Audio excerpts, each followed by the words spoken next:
would like to speak in both Hindi and English, कहीं जिससे कि understanding में problem नहीं रहे.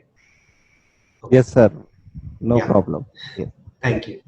So what we see today is in these times of Corona pandemic that overall stress levels are increasing, and stress as we understand it, people use it in a common way, but the technical aspect of being in stress is when one is not able to accomplish or able to achieve what he wants to. So when there is a difference between the expectations and reality, that leads to frustration and stress. Now, stress as a concept, many people say कि भाई stress नहीं लोगे तो जिंदगी में कुछ कर नहीं पाओगे, आराम से तो तरक्की नहीं होती. So this is also an aspect which we keep on hearing. So here I would like to say that technically there are three types of stresses. One is a positive stress, one is a negative stress, and one is an ambiguous stress. So I'll explain with examples. So positive stress होता है जैसे हमें कोई competitive exam clear करना है, हम दिन रात stress लेते हैं, पढ़ाई करते हैं, सोते कम हैं, खाते कम हैं, लोगों से नहीं मिलते हैं. But that is a positive stress because we want that outcome. ठीक है. Second type of stress is negative stress. जैसे फॉर एग्जांपल किसी को जेल हो जाए. अब जेल में जाना is not a pleasurable experience, लेकिन आप उस सिचुएशन में हैं, तो that is a negative stress जो आप नहीं चाहते हैं पर हो रहा है. और इन दोनों से ज्यादा जो हार्मफुल स्ट्रेस होता है psychologically, that is the ambiguous stress. So ambiguous stress means कि ऐसी सिचुएशन में आ जाना जो किसी दिन तो ऐसा लगे कि ठीक है मैं ये स्ट्रेस लेना चाहता हूँ, किसी दिन ऐसा लगे ये ठीक नहीं है. Like common examples of this are mostly relationships.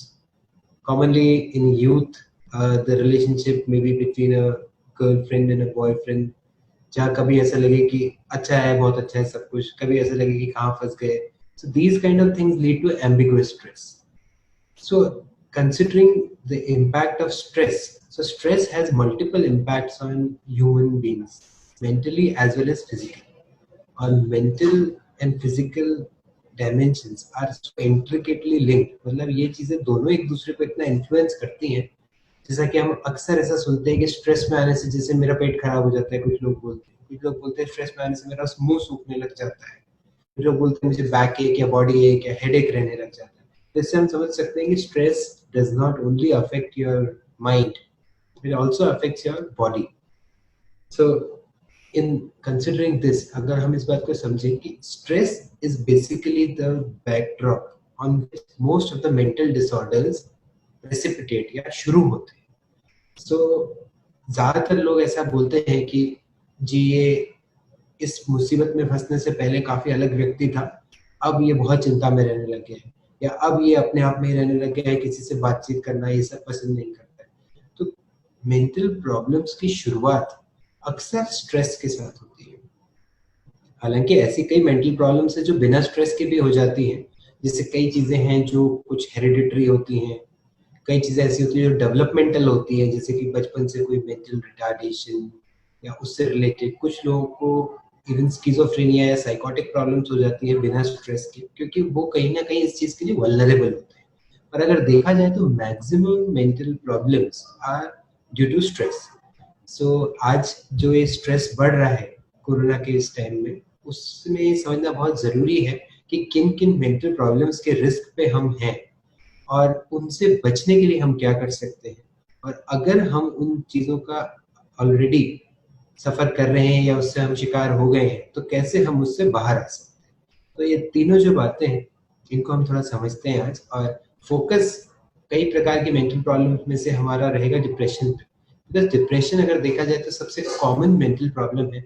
In fact it is going to be one of the most common overall problem. जैसे ऐसा कहा जा रहा है कि आफ्टर कार्डियक इलनेस ईयर 2020 आने तक ये प्रेडिक्शंस थे कि second most common illness world over will be depression, जो अनफॉर्चुनेटली प्रेडिक्शन सही भी हो गया है. सो हम इस बात को समझ सकते हैं कि how much is the prevalence. और जैसा कि हम देख रहे हैं कि आज बाकी बीमारियों के ट्रीटमेंट्स में ज़्यादा एडवांसेस हो रहे हैं, आज कार्डियक प्रॉब्लम्स के पेशेंट्स ठीक हो रहे हैं, कम होते जा रहे हैं, बट डिप्रेशन पे अभी फोकस नहीं है. अवेयरनेस नहीं है, लोग खुद नहीं समझ पा रहे हैं कि अगर वो इस चीज से सफर कर रहे हैं, ट्रीटमेंट सीकिंग नहीं हो रही, तो ऐसा बोलने में अच्छा नहीं लगता, बट ऐसा लगता है कि डिप्रेशन का प्रॉब्लम बढ़ना है। तो इसलिए और जरूरी है कि हम इसके बारे में थोड़ा जानें। So how stress leads to depression, first will discuss. So stress के कारण आप एक अनकंफर्टेबल स्टेट में आ जाते हैं, और जनरली ऐसा देखा गया है कि स्ट्रेस इंड्यूस्ड जो प्रॉब्लम्स होती है वो शॉर्ट लिव्ड होती है। जैसे लोग अक्सर बोलते हैं कि जी एक बार ये एग्जाम खत्म हो जाए तो मेरा दिमाग काफी ठीक हो जाएगा, मेरी टेंशन कम हो जाएगी, अक्सर हो जाता है। सो एक बहुत बड़ी कैटेगरी होती है स्ट्रेस इंड्यूस्ड या एडजस्टमेंट डिसऑर्डर्स की, कि लाइफ में कोई स्ट्रेस से आप एडजस्ट नहीं कर पा रहे होते, स्ट्रेसफुल फैक्टर्स, जैसे कि कोई एग्जाम की तैयारी, जैसे किसी की शादी होने वाली है, या कोई बिजनेस में आपने बहुत बड़ा लोन ले लिया है। लेकिन ज्यादातर लोगों के साथ ऐसा होता है कि after a period of may be a month, may be 2-3 months, वो ये स्ट्रेस से कोप करना सीख जाते हैं। एक शॉर्ट लिव पीरियड आता है जिसमें उनको काफी सिम्टम्स आते हैं, और अगर खाली सिवियरिटी के हिसाब से देखा जाए तो ये सिम्टम्स कुछ ऐसे ही होते हैं जैसा एक डिप्रेसिव इलनेस में हो जाते हैं। लेकिन एक डिप्रेशन का जो डायग्नोसिस है अलग है, और जो स्ट्रेस में डिप्रेसिव सिम्टम्स आते हैं उनमें ये फर्क होता है मेन कि stress induce symptoms generally stress relieve होने पे ठीक भी हो जाते हैं। तो अब क्वेश्चन ये आता है कि फिर हम कैसे समझे कि हम डिप्रेशन में हैं या हम मेनली स्ट्रेस में। देखिए इसका क्या है, दो मेन फैक्टर है। एक तो समय के साथ धीरे धीरे क्या होता है कि स्ट्रेस के साथ लोग एडजस्ट हो जाते हैं। जैसे आज ही कोरोना के टाइम में लोगों ने, कईयों ने अपनी दिनचर्या बदल ली। शुरू का 1 महीना 2 महीना लोग बड़े स्ट्रेस में आ गए कि कहीं बाहर नहीं जा सकते, कुछ कर नहीं सकते। लेकिन अब धीरे धीरे लोगों ने इससे एडजस्ट, फाइनेंशियल प्रॉब्लम जो लोगों को पेश आई उसमें भी लोगों ने अपने आप को एडजस्ट किया, लोगों ने अपने खर्चे कम किए हैं। लोगों ने ये भी देखा है कि कैसे मैं कुछ दूसरा प्रोफेशन में भी, या जिसे कहते हैं पार्ट टाइम कुछ और भी कर सकता हूँ। This is how people adjust to stress. लेकिन अगर आप एडजस्ट नहीं कर पा रहे for a very long time, so that can be a hint कि you are developing a depressive illness, या एक इंडिपेंडेंट ऑफ स्ट्रेस आप एक साइकेट्रिक प्रॉब्लम में जा रहे हैं। और दूसरा इसका तरीका है समझने का, जनरली स्ट्रेस इंड्यूस्ड प्रॉब्लम्स जो होती हैं वो बड़ी फ्लक्चुएटिंग सी होती है। बीच में जैसे स्ट्रेस बढ़ता है तो वो काफी ज्यादा परेशान सा लगता है व्यक्ति, या जिस बीच में अगर ऐसा होता है कि उसका ध्यान कहीं भटक गया, कि जैसे उसका मन कोई 1-2 दिन घूमने चले गए, तो ऐसा लगता है कि बहुत ठीक हो, काफी ठीक हो गया। तो पहले ये समझना है कि स्ट्रेस इंड्यूस्ड प्रॉब्लम्स क्या है, फिर ये है कि कैसे लोग उससे ज्यादा भी प्रॉब्लम आ जाती है और डिप्रेसिव इलनेस स्टार्ट हो जाती है। अब डिप्रेशन के बारे में जब हम बात करते हैं तो पहले हमें समझना पड़ेगा कि क्या ऐसे लक्षण हैं जिनसे कि हम थोड़ा समझ पाए कि हम डिप्रेशन की तरफ जा रहे हैं। तो depression is basically a mood disorder, mood खराब होना। लोग वैसे बड़े हल्के में बोल देते हैं आज मेरा मूड खराब, आज मैं, मेरे से बात मत करो। तो मूड क्या है? मूड एक ऐसी चीज होती है जो, ऐसा मान लीजिए कि एक चश्मा है जिसके अंदर अलग अलग तरीके के रंग आप लगाते हैं रोज, वो आपका मूड होता है। जैसे आज सुबह से आपका मूड खराब है तो जैसे आपने कोई लाल रंग लगा दिया उसको, अब जो भी चीज दिख रही है वो चीज आपको अच्छी नहीं लगती। किसी दिन आपका मूड अच्छा है, जैसे मान लीजिए कि आज आपने एक हरे रंग का चश्मा लगा दिया, आपको सब चीजें हरियाली दिख रही है, आपका मूड अच्छा है। लोग एग्जाम्पल से अगर इसको समझना चाहें तो जैसे सुबह सुबह अगर आपका मूड खराब हो गया तो शुरुआत वहीं से हो जाती है, चाय पी के ऐसा लगता है क्या बेकार चाय। ऑफिस में जाने लगते हैं, बीच में वही रास्ता है, उतना ही टाइम लगा लेकिन रेड लाइट पे आकर के पता नहीं मुंह से कहीं ना कहीं निकलता है कि अरे देख के गाड़ी नहीं चलाते, कैसे कैसे लोग हैं। तो इस तरीके से क्या होता है, आपको हर चीज खराब लगने लगती है। किसी दिन मूड अच्छा होता है तो चाय बेकार भी बन गई तो कोई बात नहीं, ये तो बहुत बढ़िया है। लेट भी हो रहे हैं तो कोई बात नहीं, अपन रेड लाइट पे वेट कर लेंगे, 1 मिनट गाना सुन लेंगे, क्या फर्क पड़ता है। तो ये एक एग्जाम्पल, लेकिन ये एग्जाम्पल्स एक रूटीन मूड के हैं। डिप्रेशन एक मूड डिसऑर्डर है, मतलब कि ये आपका जो मूड है ये काफी दिन तक चलता रहता है। जैसे आपका मूड अगर खराब हो गया, सपोज उदास रहने लगे, अब आज कई बातें हो रही हैं, कोई आपसे मिलने आ रहा है फिर भी आपका मन नहीं कर रहा, क्यों? क्योंकि आपका तो बेसिकली मूड खराब है, आपने वो चश्मा लगा रखा है जिससे सब चीज डार्क दिख रही है। कोई केक लेके आ गया, आपको लग रहा है क्या मतलब है, तुम खा लो भाई, मेरे को थोड़ा सा दे दो। कोई मूवी देखने जाने को बोल रहा है, आप पहले तो अवॉइड करने की कोशिश कर रहे हैं कि अरे नहीं नहीं वैसे खास क्या है, मतलब ठीक है पिक्चरें भी जैसी होती है।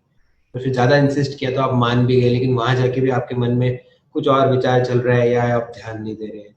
तो जब ऐसी कोई स्टेट जिसमें मूड आपका चलता रहे, हालात बदलते भी रहे, कभी अच्छे भी हो जाएं कभी बुरे भी हो जाएं, लेकिन आपका मूड वैसे ही वैसा चलता रहे, ये मूड डिसऑर्डर्स होते हैं। और यहाँ पे इनका फर्क होता है विद स्ट्रेस इंड्यूस्ड डिसऑर्डर, क्योंकि स्ट्रेस इंड्यूस्ड डिसऑर्डर्स स्ट्रेस से रिलेटेड होते हैं। जब स्ट्रेस बढ़ता है तो आपका मूड ज्यादा खराब हो जाता है, अगर बीच में 1-2 दिन स्ट्रेस खत्म हो जाता है तो आप बहुत खुश हो जाते हैं। तो ये कोरोना के टाइम्स में अब जब कुछ महीने निकल चुके हैं, तो मेनी पीपल आर एक्सपीरियंसिंग कि स्ट्रेस तो चल ही रहा है 3 महीने, कभी बीच में ठीक भी हो जाता है, कभी स्ट्रेस बढ़ जाता है, कम हो जाता है, लेकिन उनका मूड ठीक नहीं हो रहा। घर वाले भी देखने लगे हैं कि भाई ये थोड़ा अपने आप में ही रहते हैं, पहले ऐसे नहीं थे। अक्सर ये कहा जाता है कि जी पहले ऐसे नहीं थे। इसका भी यही मेन मतलब होता है कि आपका पर्सनैलिटी या आपका व्यक्तित्व ऐसा नहीं है कि आप लोगों से बात नहीं करना चाहिए या आप लोगों से थोड़ा रिजर्व होके रहे, लेकिन अब आप ऐसे हो गए। तो एक मूड जो कि लंबे समय चलता रहे, जिसमें कि उदासी, चिड़चिड़ापन, एक निराशा का भाव होता है, ये डिप्रेशन का मूड होता है जो कि चलता रहता है। इसमें परिस्थितियों के हिसाब से कोई खास फर्क आता नहीं है, मतलब कोई भी चीज आपको लंबे समय के लिए उस मूड से निकाल नहीं पाती, आप ज्यादा देर खुश नहीं रह पाते। और दूसरा ये आपके पर्सनैलिटी या आपका जो एक व्यक्तित्व है उससे अलग होता है। कुछ लोग ऐसे होते हैं जो बचपन से रिजर्व किस्म के होते हैं, तो आज अगर वो अभी भी रिजर्व है तो उसमें हम ये नहीं कह सकते कि वो कोई डिप्रेशन है, क्योंकि वो एक व्यक्तित्व भी होता है। तो एक ऐसा मूड रहना, उदासी, कुछ निराशा या चिड़चिड़ापन, और ऐसा पहले नहीं होता है व्यक्ति, ये एक हिंट होते हैं डिप्रेशन की। अब इसकी कॉन्सेप्ट तो एक मूड है, लेकिन इसके कुछ सिम्टम्स या साइंस भी होते हैं। सिम्टम इज समथिंग जो पेशेंट को देख के दूसरे लोग भी बता देते हैं, या पेशेंट के आउटवर्ड एक्सप्रेशन में वो आ जाते हैं। और साइंस वो चीजें होती हैं जो पेशेंट के अंदर है, जो देख के नहीं बताया जा सकता, वो पेशेंट खुद या तो समझ सकता है या खुद बता सकता है। तो पहले हम सिम्टम्स की बात करते हैं, तो सिम्टम्स के बारे में बड़े क्लियर सिम्टम्स हैं।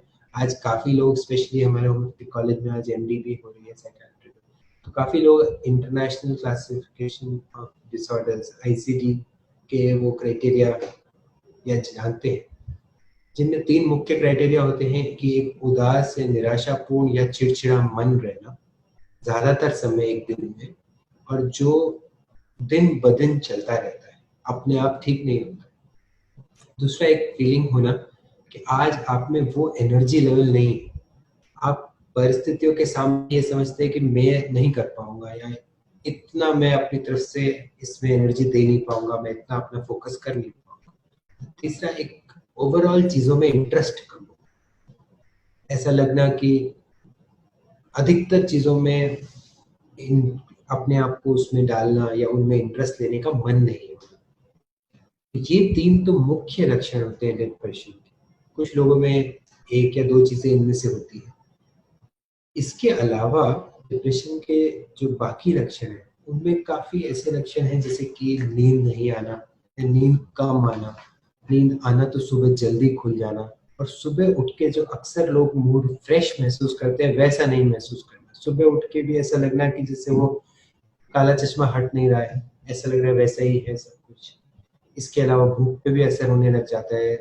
इंटरेस्ट जैसा बाकी चीजों में कम होता है, वैसे ही खाने पीने में भी इंटरेस्ट कम होने लगता है। अपनी तरफ से आगे कोई चीजों में फरमाइश होना कि जी आज ये खाने का मन है, ऐसा नहीं होता। इसके साथ साथ लोगों में एक सेल्फ कॉन्फिडेंस या सेल्फ एस्टीम की कमी आने लगती है। लोगों को ऐसा लगता है कि मैं जितना पहले कैपेबल या जितना मैं पहले एक इफेक्टिव पर्सन था चीजों से स्ट्रगल करने के लिए या लोगों से डील करने में, मैं अब वैसा नहीं रहा। तो वो अपने आप को थोड़ा सिमेटने लगते हैं, पीछे हटने लगते हैं परिस्थितियों में। इसके अलावा कुछ लोगों को कॉग्निटिव या ऐसी प्रॉब्लम्स भी होने लगती हैं कि जैसे मुझे याद नहीं रहता, या मैं 4-5 चीजें एक साथ नहीं कर सकता, अब मैं बहुत जल्दी फ्रस्ट्रेट हो जाता हूँ। ऐसे कुछ लक्षण होते हैं। और इसके अलावा कुछ लोगों को ऐसा लगता है कि उनकी सेक्सुअल फंक्शनिंग या सेक्सुअल चीज़ों में इंटरेस्ट भी कम होने लगता है। और एक्सट्रीम में कुछ लोगों को ऐसा भी लगता है कि स्वयं को नुकसान पहुंचाना या सेल्फ हार्म करने के आइडियाज भी आने लगते हैं, जो शुरुआत तो कुछ ऐसी चीज़ों से होती है कि इससे अच्छा तो मैं नहीं होता, या इस परिस्थितियों से तो अच्छा ये था कि कोई मुझे यहाँ से हटा ले या भगवान उठा ले। लेकिन बढ़ते बढ़ते ये लक्षण कई बार प्रॉपर सुसाइडल आइडिएशन या अटेम्प्ट सुसाइड की तरफ भी बढ़ने लगते हैं। तो ये तो एक मुख्य लक्षण है डिप्रेशन, जिनको सिम्टम्स कहते हैं, जिनके आधार पर काफी लोग समझ सकते हैं कि ये व्यक्ति ठीक नहीं। इसके अलावा कुछ चीजें ऐसी होती है जो व्यक्ति खुद समझ सकता है, बाहर लोगों को नहीं पता चलती, वो होते हैं विचार। सो कॉग्निटिव सिम्टम्स ऑफ डिप्रेशन इनको कहते हैं। इसमें सबसे इम्पोर्टेंट होते हैं कि लोग अक्सर कहते हैं कि मेरे मन में नेगेटिव विचार आते रहते हैं, बुरे बुरे विचार आते रहते हैं, या जो मैं नहीं सोचना चाह रहा हूँ फिर भी मेरा दिमाग नेगेटिव चीजों में ही जा रहा है। उसमें अक्सर ऐसे विचार होते हैं जिसमें व्यक्ति दुनिया में अपने आप कम महसूस करने लगता है, या जिससे खुद को कम और प्रॉब्लम को बहुत बड़ा समझने लगता है। अक्सर पुरानी बातें याद करके व्यक्ति के मन में या तो गिल्ट की फीलिंग्स आती है कि मैंने ऐसा किया था, वो अच्छा नहीं रहा, आज मेरी स्थिति ये हो गई, काश पहले ऐसा नहीं हुआ होता। या कुछ लोगों में दूसरों को ब्लेम करने की टेंडेंसी भी आती है कि आपने मेरे साथ ऐसा नहीं किया होता तो आज ऐसा नहीं हो रहा होता। और कुछ लोगों में ये भी विचार आने लगते हैं कि आगे अब अच्छा नहीं होगा, या जिसे कहते हैं पेसिमिज्म के थॉट, कि आगे जाकर के भी चीजों में कोई खास परिवर्तन आएगा नहीं। और ऐसे विचार मन में बार बार आते हैं, स्पेशली जब व्यक्ति खाली बैठता है। तो ज्यादातर लोग ऐसा बोलते हैं कि सुबह सुबह उठ के या रात को जब सोने की कोशिश करते हैं और पलंग पे लेटते हैं तो नींद नहीं आ रही होती, तो हमारे मन में ऐसे विचार चलते हैं। तो अक्सर लोग डिप्रेशन में ऐसा बोलते हैं कि जी मैं खाली रहने से डरता हूँ। लेकिन जब डिप्रेशन बढ़ने लगता है तो उल्टी स्थिति होने लग जाती है। व्यक्ति इन विचारों में इतना खो जाता है कि एक्चुअली वो खाली रहने लग जाता है, वो अकेला रहना पसंद करने लग जाता है। ये होते हैं कॉग्निटिव सिम्टम्स। इसमें एक बड़ा सिंपल वे है अंडरस्टैंड करने का। ऐसा कहते हैं कि excessive thinking about thoughts of the past is depression, and excessive thinking about things of the future is anxiety. तो डिप्रेशन के साथ साथ लोगों को एंजाइटी के सिम्टम्स भी आने लगते हैं।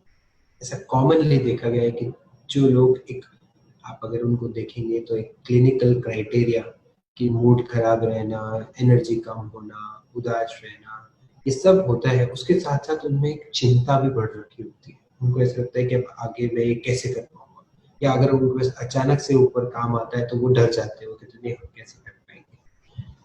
तो ये जो चीजें हैं ये एक डिप्रेशन के डिसऑर्डर के बारे में जो मुख्य लक्षण, सिम्टम्स और साइंस है। और कॉन्सेप्चुअली एक जो मिनिमम एक चीज होती है वो होता है मूड खराब रहना। मूड इस कदर खराब रहना कि परिस्थितियों में परिवर्तन ना आने पर भी, और आने पर भी व्यक्ति में अपना मूड ठीक नहीं कर पाते हैं। तो ये डिप्रेशन के साइंस है। और अभी हमने थोड़ा सा ये भी समझा कि कैसे डिप्रेशन और स्ट्रेस इंड्यूस्ड डिप्रेसिव सिम्टम्स में थोड़ा फर्क होता है। अब ये देखा जाए कि अगर ये लक्षण किसी में है और हम देख पा रहे हैं कि ये नहीं हट रहे हैं, स्ट्रेस कम भी हो जाता है तब भी ये व्यक्ति ऐसा ही रहता है, तो डेफिनेटली हमें उनको प्रेरित करना चाहिए कि या तो वो किसी से ट्रीटमेंट लें, या एटलीस्ट अपने काउंसलर से या कहीं पे मिलें, या फिर आजकल कई सेल्फ हेल्प के टूल्स हैं इंटरनेट पे, online we can see many websites और पोर्टल्स जहाँ पे लोग सेल्फ हेल्प या खुद को हेल्प करने के बारे में अच्छी इंफॉर्मेशन मिलती है। या इवन आजकल वर्चुअल या ऑनलाइन काउंसलिंग भी स्टार्ट हो गई। एटलीस्ट ऐसा कुछ तो करना ही चाहिए, ताकि पहली बात ये तो क्लियर हो कि क्या ये सिम्टम्स एक्चुअली डिप्रेशन की तरफ जा रहे हैं, और दूसरा ये कि अगर जा रहे हैं तो क्या करना है। और एक बहुत बड़ा फायदा जो होता है किसी प्रोफेशनल से हेल्प लेने का, कि मानसिक लक्षणों में अक्सर एक प्रॉब्लम देखी गई है कि ज्यादातर चीज थोड़ी बहुत मात्रा में काफी लोगों के साथ हो रही है। थोड़ा बहुत स्ट्रेस में आके डिप्रेसिव सिम्टम्स होना ये तो बहुत लोगों को हो रहा होता है। लेकिन कैसे हम ये डिसाइड करें या कैसे समझें कि एक्चुअली ट्रीटमेंट लेने लायक एक डिप्रेशन की बीमारी, उसमें नेचुरली एक न्यूट्रल पर्सन या एक व्यक्ति जो कि आपसे अलग है वो आपको अच्छी तरह से समझ जाते हैं। इसका कारण ये है कि जैसे अगर आज आप सपोज आपके घर में किसी से बात करते हैं तो जनरली लोगों का ये रिस्पॉन्स होता है कि देखो बेटा ऐसा है कि आजकल तुम काफी स्ट्रेस में हो या तुम्हारे अभी जीवन में परिस्थितियां ठीक नहीं चल रही, या कई बार उल्टा नेगेटिव भी हो जाता है कि ऐसे काम करोगे तो ऐसा ही होगा, फिर किसने कहा था पढ़ाई मत करो, पहले क्यों नहीं पढ़ लिया, अब तो ऐसा ही होगा। तो इस सब में क्या होता है कि वो लोग आपको इसलिए नहीं समझ पाते हैं क्योंकि ज्यादातर लोग ये समझते हैं कि ये आपके बिहेवियर या आपकी गैर जिम्मेदाराना हरकतों के कारण आप स्ट्रेस में आ गए हो और इसलिए आपको ऐसे लक्षण आ रहे हैं। अगर थोड़ी मेहनत करोगे या थोड़े समय वेट करोगे स्ट्रेस कम हो जाएगा तो आपका सब कुछ ठीक हो सकता है। लेकिन एक न्यूट्रल व्यक्ति इस बात को समझ पाता है कि स्ट्रेस के अलावा भी आपके ये लक्षण बने हुए हैं।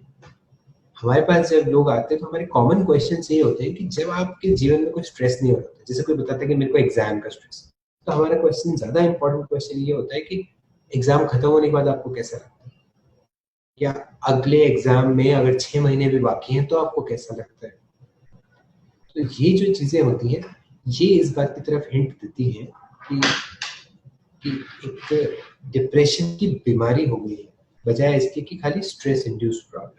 लेकिन इस चीज को डिफरेंशिएट कर पाना कि क्या केवल स्ट्रेस के कारण है या इंडिपेंडेंट ऑफ स्ट्रेस भी ये प्रॉब्लम चलती जा रही है, उसमें कहीं ना कहीं किसी की हेल्प लेना बहुत जरूरी है। और हेल्प लेने का सबसे सिंपल उसूल ये है, अगर आपको प्रॉब्लम्स ज्यादा आज भले स्ट्रेस के कारण आपको ये डिप्रेसिव सिम्टम्स है या ये एक डिप्रेशन की बीमारी के लक्षण है, लेकिन अगर आप अपने जीवन में इनसे काफी परेशान हैं कि आपकी रिलेशनशिप्स खराब हो रही हैं, आपकी पढ़ाई लिखाई, आपकी जो एक रूटीन लाइफ है वही खराब हो रही है, आप नहीं मेंटेन कर पा रहे हैं, आपको पढ़ते पढ़ते ऐसा लगने लग जाता है कि ये सब बंद कर कर आके मैं तो कोर्स छोड़ देता हूँ, या मैं ऐसा करता हूँ घंटों बैठ जाता हूँ आराम कर लेता हूँ। कुछ लोग ऐसा लगता है मेरा मन ठीक करने के लिए मैं कुछ नशा कर लेता हूँ। अगर प्रॉब्लम ज्यादा हो रही है तो फिर ये डिफरेंशिएशन करने की कोई खास जरूरत नहीं है कि आप स्ट्रेस के कारण डिप्रेसिव सिम्टम्स में है या आपको डिप्रेशन की बीमारी है। आपको एक्चुअली हेल्प लेनी चाहिए क्योंकि कारण जो भी हो, अगर आप परेशान हैं आपको जरूर किसी की हेल्प से फायदा होता है। तो आफ्टर अंडरस्टैंडिंग कि what is stress, stress induced problems, independent depression या जिसे डिप्रेशन की बीमारी कहते हैं, हमने ये डिस्कशन अभी शुरू किया है कि किन लोगों को इसमें हेल्प सीख करनी चाहिए। सिंपल थंब रूल ये है कि जो भी व्यक्ति ज्यादा परेशान है उनको हेल्प सीख करनी चाहिए। और कई बार ऐसा होता है क्योंकि जैसा आपने समझा कि डिप्रेशन की बीमारी है ही एक ऐसी बीमारी जिसमें व्यक्ति का सेल्फ कॉन्फिडेंस, सेल्फ एस्टीम कम हो जाती है, तो नेचुरली परेशान होने के बावजूद उनमें वो मोटिवेशन नहीं आ पाता है कि वो हेल्प सीख करें। इसमें ये बड़ा जरूरी है कि जैसे अभी सतीश जी भी कह रहे थे कि ऐसे लोग जिनमें ये लक्षण हम देख पा रहे हैं, जिनमें हम ये समझ पा रहे हैं कि ये व्यक्ति बहुत परेशान है, किसी ना किसी का सपोर्ट उनको थोड़ा मोटिवेट कर देता है कि वो एक काउंसलिंग या ट्रीटमेंट सीकिंग स्टार्ट करें। तो इन लक्षणों के बारे में जानने का फायदा आपको तब भी है अगर आप इन किसी बीमारी से पीड़ित नहीं भी हैं, क्योंकि जब ये चीज इतनी कॉमन होती जा रही है, आज कई कंट्रीज में तो 15 से 20% लोगों को डिप्रेसिव इलनेसेस डायग्नोज हो रही है। तो आज 5 में से अगर एक व्यक्ति इसी चीजों से अपने लाइफ टाइम में कभी ना कभी फेस कर रहा है, तो बचे हुए 4 व्यक्ति भले ही वो इस चीज को नहीं भी फेस कर रहे हैं, आज उनकी भी जिम्मेदारी बनती है कि वो इस चीज को समझ लें, ताकि अगर उनके फ्रेंड, फैमिली मेंबर, कॉलीग को ये प्रॉब्लम है तो उसको एटलीस्ट वो हेल्प कर पाए। तो डिस्कशन इज अबाउट बोथ। अगर नहीं भी प्रॉब्लम है तो भी ये जानना अच्छा है क्योंकि प्रॉब्लम बहुत बड़ी है और 5 में से एक व्यक्ति आप अपने लाइफ टाइम में भगवान की दया से आज एकदम सही होंगे, पर कल को आप स्ट्रेस में आए और क्या पता आपको भी प्रॉपर डिप्रेसिव डिसऑर्डर स्टार्ट हो जाए। तो आज अगर आप इन चीजों को जान लेंगे, समझ लेंगे, तो कल को आप स्वयं के लिए भी तैयार है फॉर प्रिवेंशन। ठीक। So now coming to the part of treatment. So treatment has 3 parts: prevention, psychotherapy and medical drugs या फार्माकोथेरेपी। सो प्रिवेंशन में अलग इसलिए करता हूँ, कई लोग इसको ऐसा ट्रीटमेंट का पार्ट मानते हैं, कई लोग कहते हैं कि ये ट्रीटमेंट नहीं है, तो एक तरीके से बचाव, मगर बचाव ही सबसे बढ़िया उपचार है। तो सबसे important thing about prevention is awareness and knowledge about these symptoms and signs. Why? So that you can help yourself. अगर कभी आप इनमें पढ़ने लगे या यू कैन हेल्प अदर्स अगर वो इस प्रॉब्लम से पीड़ित हो।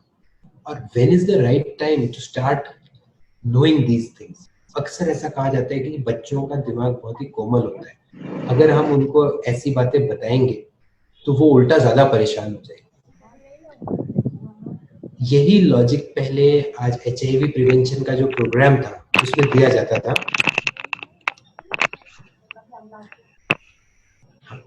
जो एचआईवी प्रिवेंशन का प्रोग्राम था उसमें अक्सर यही लॉजिक दिया जाता था कि भाई बच्चों से सेक्स एजुकेशन की बात मत करो। बच्चे मींस की adolescents, of course sexually active people only 10 years and above. कहा जाता था कि इनके दिमाग में उल्टा आइडिया आ जाएगा कि ये सब करना है, इनको ये बताओ मत।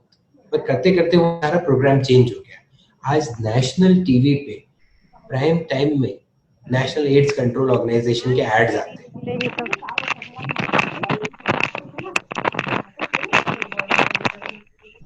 बेच बेच के क्या करें, बड़े होंगे चाहिए था आंटी जी। अरे आंटी जी पढ़ाई करे या धंधा पानी कहीं सारे दिन सही से लगे।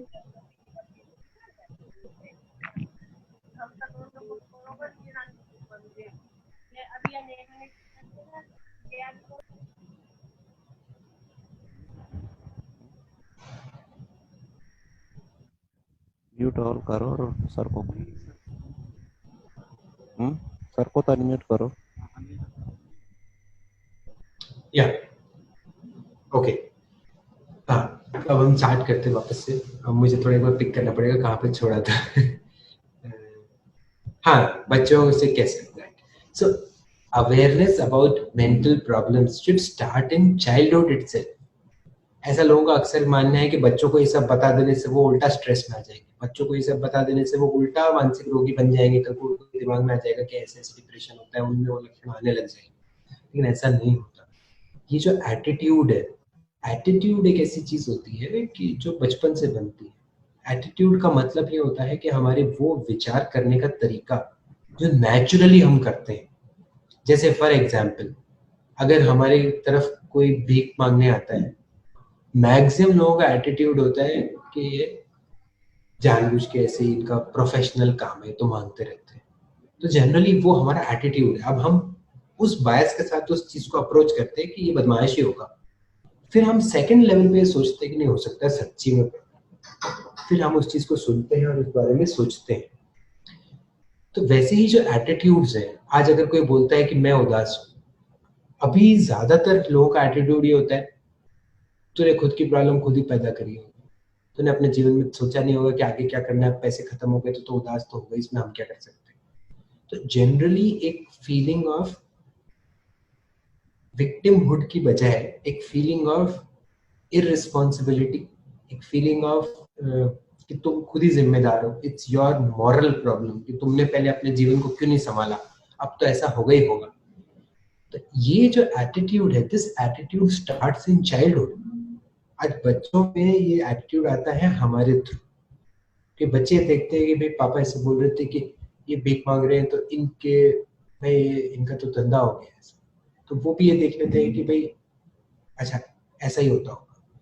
सेकंड लेवल पे अगर सच्ची में ऐसा लगता है जैसे कोई फेंट होके गिर पड़ा, तो हमें ऐसा लगता है नहीं नहीं हो सकता है इसको सच्ची है प्रॉब्लम। लेकिन वो एटीट्यूड जो था, वो एटीट्यूड ये था कि सबसे पहले हमने सोचा कि तो बदमाश ही होगा। तो वैसे ही मेंटल प्रॉब्लम्स के लिए जनरली एटीट्यूड ये है कि ये व्यक्ति गड़बड़ है या ये गलत है, इसने अपनी प्रॉब्लम खुद बनाई है तो हम इसकी क्यों हेल्प करें। तो इस तरीके जस्ट एन एग्जाम्पल है, और भी कई नेगेटिव या स्टिग्मेटाइजिंग एटीट्यूड्स है टुवर्ड्स मेंटल इलनेसेस। सो अगर हम अभी इन चीजों के बारे में जानेंगे, भगवान जाने हमारे एटीट्यूड में कितना चेंज आएगा। बट हमारी जो नेक्स्ट जनरेशन है, they will grow up with an attitude of understanding and giving importance to mental problems. और इसका सबसे अच्छा एग्जाम्पल है अगर आप फॉरेन कंट्रीज में, स्पेशली वेस्टर्न कंट्रीज में, यूएस, यूरोपियन कंट्रीज, अगर आप वहां देखेंगे तो लोग बहुत जल्दी वहां पे इस चीज समझने लग जाते हैं कि मैं जो कभी मेरे यहाँ दर्द हो रहा है, कभी वहां दर्द हो रहा है, या शारीरिक जो लक्षण आ रहे हैं, this is not a physical problem. वो समझ जाते हैं कि यार ये स्ट्रेस रिलेटेड है। क्योंकि हमेशा मेरे साथ ऐसा ही क्यों होता है कि जब मेरे एग्जाम आते तो ये होने, जबकि आज काफी हद तक भारत में ऐसा देखा गया है कि लोग फिजिकल प्रॉब्लम्स का मेंटल रीजन मानने को तैयार नहीं होते, उल्टा नाराज और हो जाते हैं अगर कोई उनको ये समझाने जाता है कि भाई तुम्हारे स्ट्रेस के कारण तुम्हारा सर दर्द हो रहा है। कहीं ऐसा थोड़ी हो सकता है मैं कोई कमजोर आदमी, मेरा कोई दिमाग खराब है। तो ये जो एटीट्यूड है, the first part of dealing with depression या management is prevention. So to prevent, we have to understand that the mental symptoms are important and they need to be given due consideration. अगर जरूरत है तो हमें even help लेनी चाहिए। और simple thumb rule ये है कि अगर हम बहुत ज्यादा परेशान है लाइफ में तो क्या फर्क पड़ता है अगर हम किसी से एक बार काउंसलिंग लेंगे। अगर हम बहुत ज्यादा परेशान है पेट दर्द से तो हम डॉक्टर के पास जाते हैं, फिजिशियन के पास, गैस्ट्रोएंटरोलॉजिस्ट के पास। तो अगर हम बहुत ज्यादा सर दर्द या बहुत ज्यादा उदासी ऐसी चीजों से परेशान है जो हमारी लाइफ को अफेक्ट कर रही है, हमारे रिलेशनशिप्स खराब हो रही है, हमारा पढ़ाई लिखाई काम खराब हो, तो क्यों ना हम एक बार जाके मिल लें। जाके मिलना इज नॉट अ लेबल कि आपको कोई मानसिक गंभीर बीमारी है। It shows your mental strength कि आप सुनने को तैयार हैं अगर आपको कोई मेंटल प्रॉब्लम्स है। Second part is regarding psychotherapy. काफी लोग ऐसा कहते हैं कि जी हम मेंटल प्रॉब्लम्स या साइकियाट्रिक डिसऑर्डर की दवाई चलवाने से बहुत डरते हैं, हमें इसकी आदत लग जाए। तो गुड न्यूज इज कि maximum psychiatric problems are manage adequately या अच्छे से वो ठीक हो जाती है विद साइकोथेरेपी। तो ऐसा नहीं है कि सब लोगों को दवाई चलाई ही जाती है, लेकिन ये दवाई चलाने का जो डिसीजन है ये भी अगर कोई एक्सपीरियंस व्यक्ति या कोई साइकियाट्रिस्ट ऐसा कोई आदमी लेता है तो अच्छे से सोच समझ के लेते हैं। सो अक्सर ये कहा जाता है कि you should even maybe meet a psychologist if you want. अगर आपको ऐसा लगता है कि दवाई वगैरह ये सब चीजें बाद में चलनी चाहिए या जो भी आपकी इसके बारे में सोच है, पर आप किसी ना किसी प्रोफेशनल से मिलिए। अगर आप साइकियाट्रिस्ट से मिलने में अगर आपको ऐसा लगता है तो आप पहले काउंसलर या साइकोलॉजिस्ट से मिलिए, लेकिन जरूर please seek help. So psychotherapy का जो बेसिक कॉन्सेप्ट है डिप्रेशन की साइकोथेरेपी, वो होता है एक कॉग्निटिव बिहेवियर थेरेपी। सो कॉग्निटिव मींस विचारों में परिवर्तन, बिहेवियर मींस आपके लाइफस्टाइल या आपके आउटवर्ड बिहेवियर में चेंज। तो इसमें आप ये देखिए कि दोनों चीजों में चेंज साथ में आने से ही ओवरऑल आपके अंदर एक इम्प्रूवमेंट आता है, इसीलिए इसका नाम है कॉग्निटिव बिहेवियर थेरेपी। एग्जाम्पल ये है कि सोच में चेंज का एग्जाम्पल होता है जैसे अगर किसी ने आपकी तरफ देखा और आपको हेलो नहीं बोला तो इसका क्या मतलब निकलता है। अलग अलग व्यक्ति के लिए अलग अलग मतलब निकलता है। जो लोग थोड़ा प्रॉब्लम में होते हैं या एक डिप्रेशन की स्टेट में होते हैं उनको ऐसा लगता है तो बहुत बड़ी बात है, इसने मेरी तरफ देखा, मेरे पे ध्यान भी नहीं दिया, ये मुझसे नाराज होगा, ये मुझसे कुछ चाहता होगा जो मैंने किया नहीं होगा, और वो अपने ऊपर उस चीज को लेते हैं। जबकि एक मेंटली हेल्दी व्यक्ति सोचता है कि हो सकता है यार ये बिजी होगा, इसके पास कोई फोन कॉल रखा होगा, मेरी तरफ नहीं देखा होगा, कोई बात नहीं अगली बार मिल जाए। तो सेम चीज का मतलब जो निकालना होता है that is known as your cognition. क्योंकि ये जो कॉग्निशंस होते हैं ये आपको प्रॉब्लम में फंसाते हैं। तो अक्सर जैसे डिप्रेशन की साइकोथेरेपी में जब लोग आते हैं तो जब हम कॉग्निटिव पार्ट एड्रेस कर रहे होते हैं तो हम उनसे पूछते हैं कि आपने अपने ऊपर क्यों लिया। अगर उसने आपकी तरफ देख के भी हेलो नहीं किया तो आपने अपने सर पे क्यों लिया इस बात को कि आपकी गलती होगी या आप अब उतने अट्रैक्टिव नहीं है कि वो आपकी तरफ देखे। आपने ये क्यों नहीं सोचा कि वो कहीं बिजी होगा या उसको कोई प्रॉब्लम हो सकती है। पर्सनलाइजेशन या अपने ऊपर चीज लेना, this is one of the cognition जिसको हम ठीक करते हैं। ऐसे कई फॉल्टी कॉग्निशंस होते हैं। सिमिलरली बिहेवियर थेरेपी, अब बिहेवियर वाला पार्ट जो होता है ऐसा अक्सर देखा गया है कि बिना जाने समझे भी कई चीजें कर लेने से जीवन ठीक होने लगता है। जैसे टाइम पे खाना खाना, दिन के फिक्स्ड 4 to 5 मील्स लेना, थोड़ा फिजिकल एक्सरसाइज करना, लोगों से बातचीत करते समय कॉम्प्लीमेंट्स यूज करना, हेलो कैसे हैं, अच्छा लगा आपसे मिलके। इन सब चीजों में ना सोच के बारे में जानने की कोई खास जरूरत नहीं। इट्स ऑलमोस्ट लाइक कि जैसे आप किसी छोटे बच्चे को ब्रश करना जब सिखाते हैं तो आप कहते हैं बस तुम ब्रश करो, ये मत पूछो ज्यादा कि क्यों करना होता है, तुम करो अच्छा रहेगा। बच्चे करने लग जाते हैं और वो हैबिट या वो बिहेवियर लॉन्ग रन में फायदा करता है। तो वैसे ही कई बिहेवियर्स हैं जैसे कि लाइफस्टाइल एक अच्छी रखना, एक्सरसाइज वगैरह जो मैंने आपको एग्जांपल्स दिए, पर्सनल इंटरपर्सनल कम्युनिकेशन में कुछ चीजें करना कि लोगों को रिस्पेक्टफुली मीट करना, उनसे कॉम्प्लीमेंट्स यूज करना, इन सब चीजों में कोई खास प्रॉब्लम नहीं होती। इनके बारे में जो गहराई से समझने की भी जरूरत नहीं है कि किसी को हेलो बोलने से क्या फायदा होता है। आप बोलना शुरू करेंगे आपको फायदा हो जाएगा। सो ये कॉग्निशन और बिहेवियर। और हाँ, दोनों आपस में लिंक्ड होते हैं, क्योंकि बिहेवियर में चेंज से कॉग्निशन या थिंकिंग में भी चेंज आता है, और कॉग्निशन में चेंज से बिहेवियर में भी चेंज आता है। ये दोनों चीजें मिला करके कॉग्निटिव बिहेवियर थेरेपी होती है, जिसको साइकोथेरेपी। तो this is another important part of treatment of depression. और तीसरा होता है दवाइयाँ। तो देखिए क्या होता है कि कई बार लोगों को रिलीफ नहीं मिल पा रहा होता है। आज वो खुद की हेल्प या सेल्फ हेल्प ऑनलाइन पढ़ते हैं, करते हैं, लेकिन नहीं, उनका जीवन में वो पुराने जैसा इंटरेस्ट या पुराने जैसी स्पॉन्टेनिटी रिटर्न नहीं हो पा रही होती, वो अभी भी वैसा ही चिड़चिड़ा उदास महसूस करते जा रहे होते हैं। दूसरा, वो किसी काउंसलर से भी मिल लेते हैं, वो अपनी प्रॉपर साइकोथेरेपी भी करवा लेते हैं, या जो भी चीजें अलग हैं अदर देन मेडिसिन, वो काफी चीजें ट्राई भी कर लेते हैं, उनको इम्प्रूवमेंट नहीं हो पाता है। तो फिर वो नेचुरली कैंडिडेट होते हैं कि उनको कहीं ना कहीं कुछ मेडिसिन का सपोर्ट मिले। अब लोग अक्सर ये पूछते हैं, भाई दवाई खाने से विचार थोड़ी बदल जाते हैं, ये कैसी बातें करते हो, ऐसे तो फिर किसी को भी दवाई खिला दो, विचार तो थोड़ी बदलना चाहिए। तो इसमें क्या होता है कि देखिए, आप एक सिंपल एग्जांपल है hardware and software. So software is your mind and hardware is your brain. अब आज आप एक बात सोच के देखिए कि अगर वायरस आ जाता है, तो अक्सर ऐसा देखा गया है कि हार्ड डिस्क में भी बैड फैक्टर्स आए। और अगर आपके कंप्यूटर का हार्डवेयर गड़बड़ है, या जैसे कई बार होता है कि जी आपके चिप सेट गड़बड़ है या ये प्रिंटेड सर्किट गड़बड़ है, तो नेचुरली आपके कंप्यूटर के प्रोग्राम्स भी खराब हो चलने लग जाते हैं। तो medicine act on your brain, but brain is the substrate जहाँ पे माइंड है।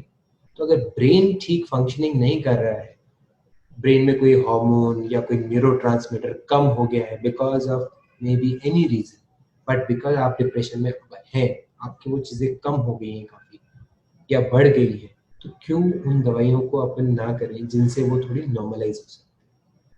और दवाइयों में भी एक बेसिक फर्क होता है, एक तो होती है एक्चुअल एंटी डिप्रेसेंट या दूसरी एंटी एंजाइटी ड्रग्स। इन दवाइयों को खाते ही किसी भी व्यक्ति को ऐसा एकदम से महसूस नहीं होता है कि मैं सो जाऊं या मैं कुछ कर लूं। दूसरी कैटेगरी होती है जो नींद की या क्विक एक्शन की दवाइयाँ होती हैं, जिसको कॉमनली स्लीपिंग पिल्स भी कहा जाता है, जैसे कोई ट्राइका के बारे में सुना होगा आपने, या कोई नींद की गोली। तो ये समझना बहुत जरूरी है कि जो नींद की गोलियां और ये चीजें हैं, ये शॉर्ट टर्म के लिए होती है, इनको बहुत लंबा कभी लेना नहीं होता है, इन्हीं की मेनली आदत पड़ती है। पर जो एक्चुअल एंटी डिप्रेसेंट्स है, जैसे कुछ एक का मैं नाम भी ले लेता हूँ, जैसे SSRI ग्रुप होता है, सिलेक्टिव सेरोटोनिन रीअपटेक इनहिबिटर्स, जिसमें कॉमन एसिटिलोप्राम, फ्लॉक्सिटिन, ये दवाइयाँ सर्ट्रिलिन ऐसी होती है, इनकी कोई आदत नहीं पड़ती। अक्सर ये दवाइयाँ तो दिन में दी जाती हैं, क्योंकि इनमें तो कोई नींद का असर होता ही नहीं है।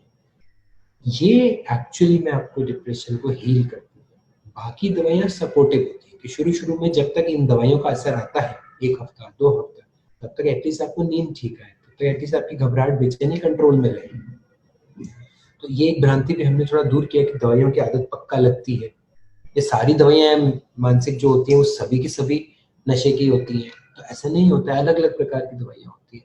और अक्सर आजकल विदेशों में या फॉरेन कंट्रीज जो हैं जिनमें थोड़ा इन चीज़ों पे ज़्यादा फोकस है, वहाँ पे कई जगह पेशेंट्स खुद बोलते हैं कि नींद की दवाई या ऐसी चीज़ें मुझे मिनिमम दीजिए, give me proper anti depressants. लोग जाके अपने ट्रीटमेंट करने वाले साइकियाट्रिस्ट से रिक्वेस्ट करते हैं, तो इसमें कोई बुराई नहीं है कि अगर आपकी प्रेफरेंस है तो साइकियाट्रिस्ट के लिए उल्टा आसान हो जाता है ऐसी दवाइयाँ लिखने से बचना।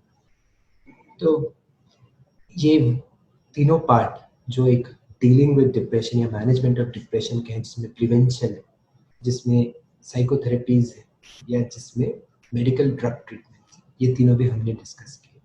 तो अगर वापस से एक बार समराइज किया जाए तो सबसे पहले हमने समझा कि what is stress, what are stress induced problems, stress induced depressive symptoms, और डिप्रेशन या depressive disorder independent of stress में क्या फर्क होता है, दोनों को मैनेजमेंट में क्या फर्क होता है। डिप्रेशन के जो कॉन्सेप्ट है उसमें मेजर रोल है मूड का। So depression is a mood disorder. एक अच्छा एग्जांपल जो मैंने आपको दिया कि मूड इज दैट ग्लास या गॉगल्स जिसके थ्रू आपको सारी दुनिया में एक ही रंग दिखता है।